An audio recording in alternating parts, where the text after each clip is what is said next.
Good morning. आज हम meiosis cell division के बारे में पढ़ेंगे। मियोसिस सेल डिवीजन अर्धसूत्री कोशिका विभाजन। तो पिछली कक्षा में हमने क्या पढ़ा था?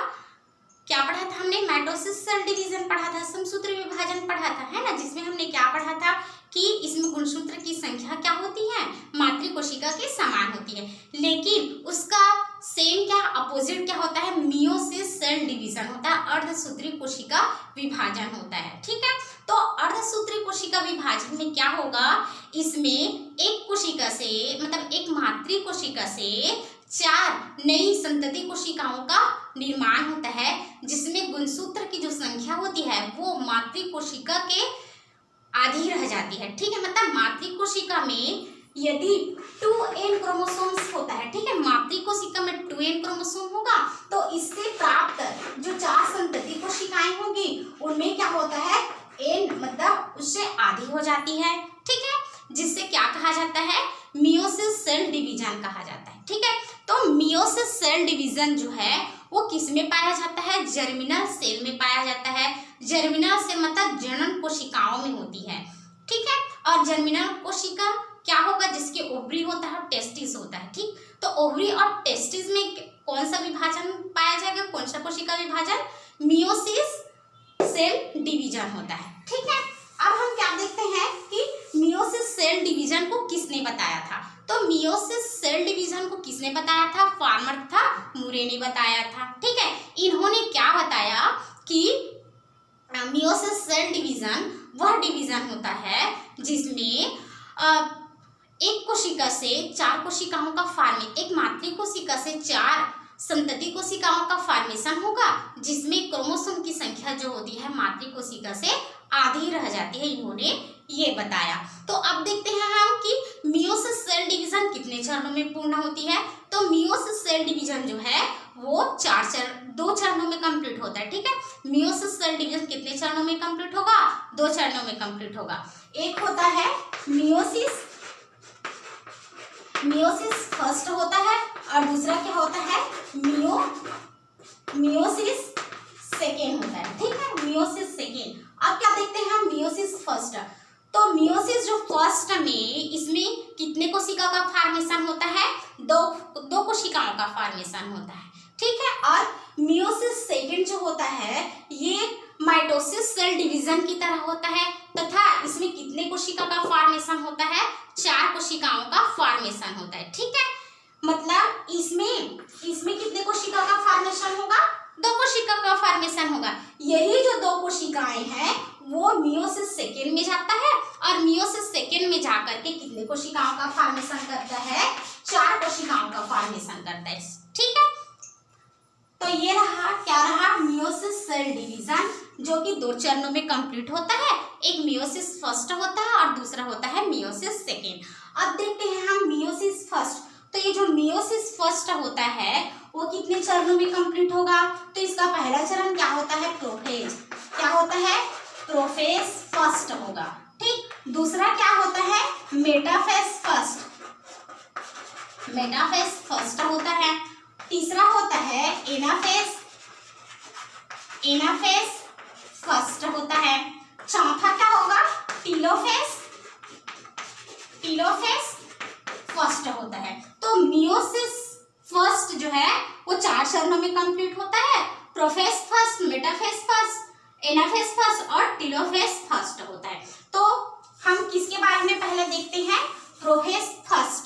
तो ये जो प्रोफेज फर्स्ट होता है वो लंबी प्रावस्था होती है, जो कि 5 सब स्टेज में क्या होती है, कंप्लीट होती है। पहली अवस्था होती है लैक्टोटीन। क्या होता है, पहला लैक्टोटीन होता है। ठीक, लैक्टोटीन। दूसरा होता है जैगोटीन। दूसरा क्या होगा, जैगोटीन होगा। तीसरा सब स्टेज क्या होगा, पैकिटीन होगा। ठीक है, और चौथा क्या होता है, डिप्लोटीन होता है। क्या होता है, डिप्लोटीन होता है। और चौथा, ये 5वां क्या होगा, डाइकेनेसिस होगा। डाइकेनेसिस होगा। ठीक है, डाइकेनेसिस। तो प्रोफेज फर्स्ट लंबी प्रावस्था होती है, जो कि 5 चरणों में कंप्लीट होता है। लैक्टोटीन, जैगोटीन, पैकिटीन, डिप्लो डिप्लोटिन और डाइकेनेसिस।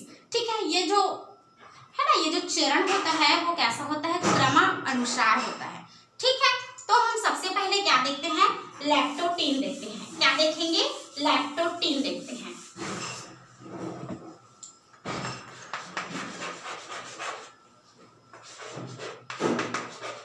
लैक्टोटीन, ठीक है, एक बार लिख देती हूँ।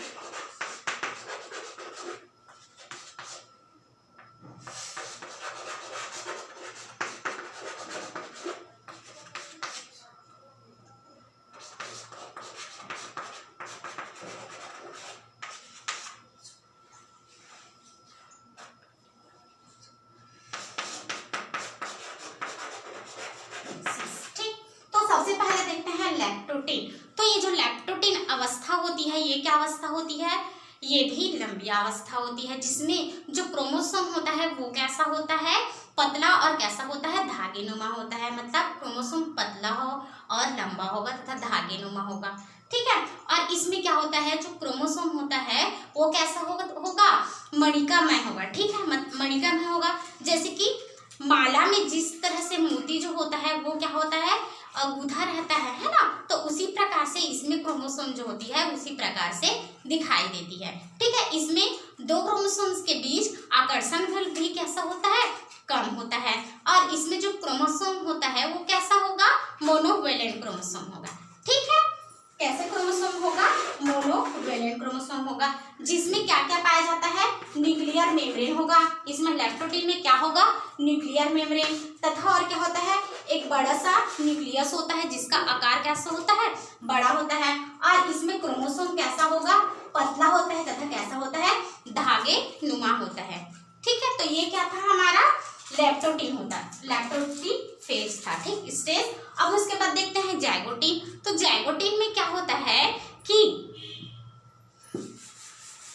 इसमें क्रोमोसोम जो है वो कैसा होता है, बाईवेलेंट होता है। ठीक है, कैसा क्रोमोसोम होता है, इसमें बाईवेलेंट क्रोमोसोम होता है। क्यों बाईवेलेंट क्रोमोसोम होता है, क्योंकि इसमें जो क्रोमोसोम का जो क्या होता है, आकर्षण जो होता है वो कैसा होता है, बढ़ जाता है। जैसे ही क्रोमोसोम में आकर्षण बल जो होता है वो बढ़ता है, आकर्षण जैसे ही बढ़ता है तो फिर क्या होता है, दो गुणसूत्र जो होता है वो क्या करेगा, एक जिपर लाइक स्ट्रक्चर के रूप में क्या होते हैं, वो दोनों मतलब पास में आते हैं, और पास आने के बाद क्या करेगा, पेयरिंग करेगा। और इस जैसे ही पेयरिंग करता है तो इसको क्या कहा जाता है, सिनैप्स कहा जाता है। क्या कहा जाएगा, सिनैप्स कहा जाएगा। ठीक है, और उसके बाद क्या है कि संजात जो गुणसूत्र होता है उनमें एक छोटी सी अवकाश पाई जाती है, जिसको क्या कहा जाता है, सिनेप्टोमिनल कॉम्प्लेक्स कहा जाता है। ठीक है, सिनेप्टोमिनल कॉम्प्लेक्स कहा जाता है। और ये जो कॉम्प्लेक्स होता है वो डीएनए और प्रोटीन से मिलकर के बना होता है। ठीक है, तो इसका क्या बनाते हैं, हम डायग्राम बनाते हैं। ठीक है, और ये दो क्रोमोसोम है, तो इन दो क्रोमोसोम के बीच जो खाली स्थान पाया जाएगा इसी को कहा जाता है सिनेप्टोमिनल कॉम्प्लेक्स कहा जाता है। ठीक है, तो ये क्या था, हमारा जाइगोटीन फेज था। इसमें बस इतना याद रखना कि जाइगोटीन जो फेज होता है इसमें क्या होता है, सिनैप्स होता है। ठीक है, अब तीसरा देखते हैं पैकेटिन अवस्था। तो पैकेटिन अवस्था में क्या होगा कि पैकेटिन अवस्था में क्या होता है, क्रॉसिंग ओवर होता है। ठीक, दो समजात गुणसूत्रों के बीच क्या होता है, क्रॉसिंग ओवर होता है। ठीक है, तो कैसे क्रॉसिंग ओवर होता है, ये हम क्या बनाते हैं, एक क्रोमोसोम बनाते हैं। ठीक है, एक क्रोमोसोम, ये दूसरा क्रोमोसोम। ठीक, तो इसको ये क्या है, एक समजात क्रोमोसोम है। ठीक है, तो ये दोनों भुजों को क्या कहा जाता है, सिस्टर क्रोमेटिड कहा जाता है। ठीक है, सिस्टर क्रोमेटिड। ठीक है, और ये भी क्या है, सिस्टर क्रोमेटिड है। लेकिन एक गुणसूत्र और ये दूसरे गुणसूत्र की जो भुजा है ना, जो एक दूसरे के क्या है, आमने सामने है। ठीक है, तो इसको क्या कहा जाता है, नॉन सिस्टर क्रोमेटिड कहा जाता है। क्या कहा जाता है, नॉन सिस्टर क्रोमेटिड कहा जाता है। और इसी नॉन सिस्टर क्रोमेटिड के बीच में क्या होता है, क्रॉसिंग ओवर होता है। पैकेटिन अवस्था जो होती है इसमें क्रॉसिंग ओवर होता है लेकिन दिखाई नहीं देता। दिखाई ये किस में देता है? डिप्लोटिन अवस्था में दिखाई देता है। ठीक है, तो ये क्या होगा कि अब कैसे ये क्रॉसिंग ओवर करता है? देखो, ये जो सिस्टर क्रोमेटिड होता है ना, वही क्या करता है? क्रॉसिंग ओवर करता है। ठीक है, मतलब एक जो क्रोमोसोम जो होता है, एक नॉन सिस्टर क्रोमेटिड दूसरे नॉन सिस्टर क्रोमेटिड के ऊपर आ जाता है, जिसको कहते हैं हम क्रॉसिंग ओवर। देखो ये आ गया, इसी को कहा जाता है, क्या कहा जाता है? क्रॉसिंग ओवर या जीन विनिमय। ठीक है, अब उसके बाद हम क्या देखते हैं? डिप्लोटिन अवस्था। क्या देखेंगे हम? डिप्लोटिन अवस्था देखेंगे। ठीक है, तो ये जो डिप्लोटिन अवस्था होता है, इसमें डिप्लोटिन अवस्था में क्या होगा? क्रॉसिंग ओवर जो होता है वो क्या होता है? दिखाई देता है। ठीक है, और इसमें और क्या होता है? कैइज्मा बिंदु भी दिखाई देती है। ठीक है, इसमें टर्मिनलाइजेशन प्रोसेस जो होता है वो स्टार्ट होता है। ठीक, और इसमें दो क्रोमोसोम्स के जो बीच आकर्षण जो होता है वो क्या होता है? कम होता है। और इसमें जो गुणसूत्र होता है उसमें क्या होता है? पृथक्करण होता है, जिसको हम कहते हैं डिप्लोटिन स्टेज कहते हैं। ठीक है, अब उसके बाद क्या आता है? डाइकेनेसिस आता है। ठीक, डाइकेनेसिस, तो डाइकेनेसिस जो है वो प्रोफेज की अंतिम प्रावस्था होती है। ठीक है, प्रोफेज की अंतिम प्रावस्था होती है, जिसमें टर्मिनलाइजेशन जो प्रोसेस होती है वो क्या होती है? कंप्लीट होती है। ठीक है, क्रोमोसोम जो है वो क्या हो जाते हैं? सेपरेट हो जाते हैं। ठीक है, इसमें न्यूक्लियर मेम्ब्रेन जो है वो क्या हो जाएगा? विलुप्त हो जाएगा, तथा न्यूक्लियोलस भी क्या हो जाता है? विलुप्त हो जाता है, जिसको क्या कहा जाता है? डाइकेनेसिस कहा जाता है। ठीक है, उसके बाद क्या होगा? मेटाफेज आएगा। मेटाफेज फर्स्ट आता है। ठीक, मेटाफेज फर्स्ट आएगा, तो ये जो मेटाफेज फर्स्ट है इसमें क्या होगा? क्रोमोसोम जो है वो कहाँ पर चला जाता है? मेन प्लेट पर चला जाता है। ठीक है, क्रोमोसोम कहाँ चला जाएगा? मेन प्लेट पर चला जाएगा। ठीक है,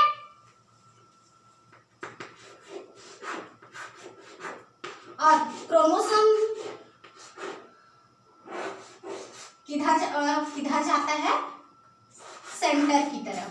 ठीक है, क्रोमोसोम सेंटर की तरफ जाता है।